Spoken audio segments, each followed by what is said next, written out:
absorption and deep composition of mulches part 3. Let's get into it. It's a little windy, so try to bear with me.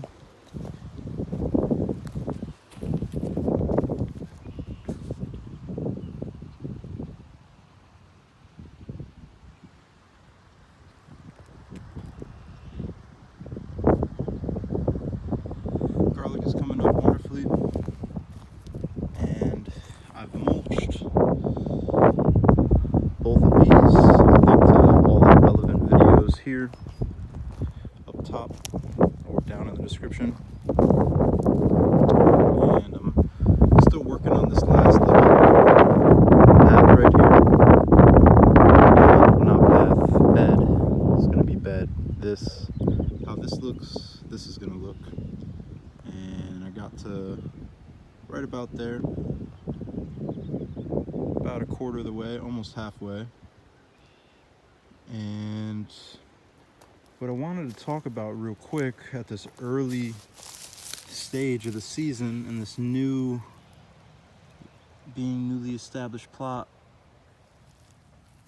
I need to re-download it's an app called Picture This, and it's a free app. You just got to always hit the X on the top right corner. But anyways, I want to know what this guy is. I just got to get that app back, take a picture of it, or if anybody knows, let me know down below. But it seems like this guy, which is some kind of perennial flower weed, I'm sure it has medicinal values, and this right there, these have very thick, robust root systems. That's actually what this whole field was. All this gray, that tall standing, looks like grass, that is this perennial plant. You can see, like, when I made the beds, I just laid on top of it and I planted 2 garlics just right in between it, and now it didn't it has a very established perennial root system, so it's going to be hard to make it smother. Like you can see, I really poured it thick over here. This is like, you know,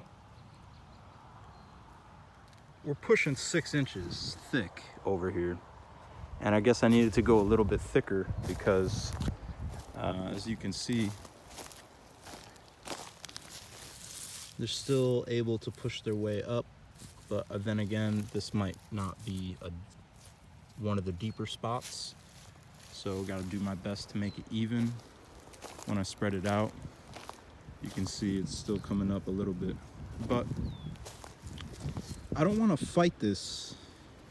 I want to learn from it and try to work with it. So I'm just, you know, when it grows up a little bit more, like to right here, I just snip it off.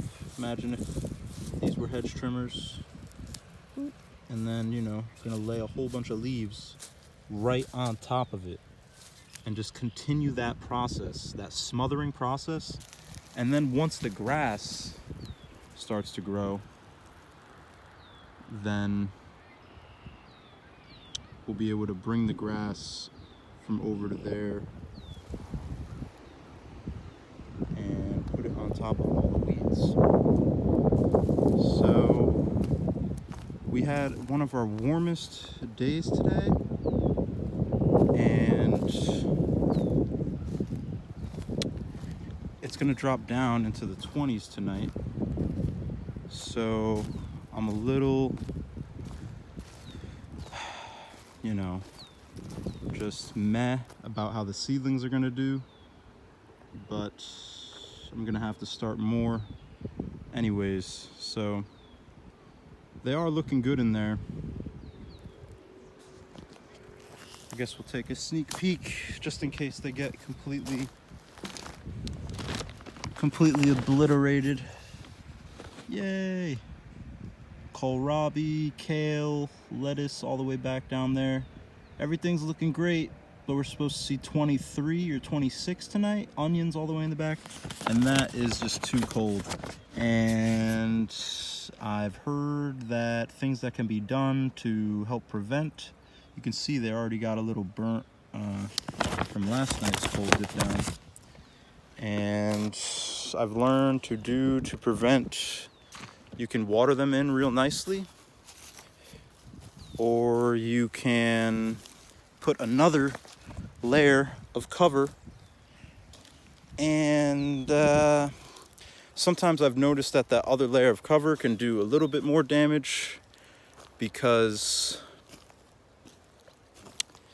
if the cover rests on top of the seedlings, then that can do more damage than good.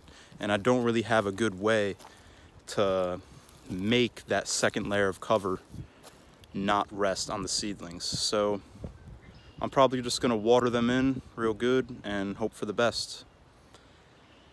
But that's updates for today. These lettuce have seen some dark, I'm telling you, if you want an early cold season lettuce, dark Lola Rosa is the winner. So that is the farm updates for today. We'll go check out these lettuce real quick.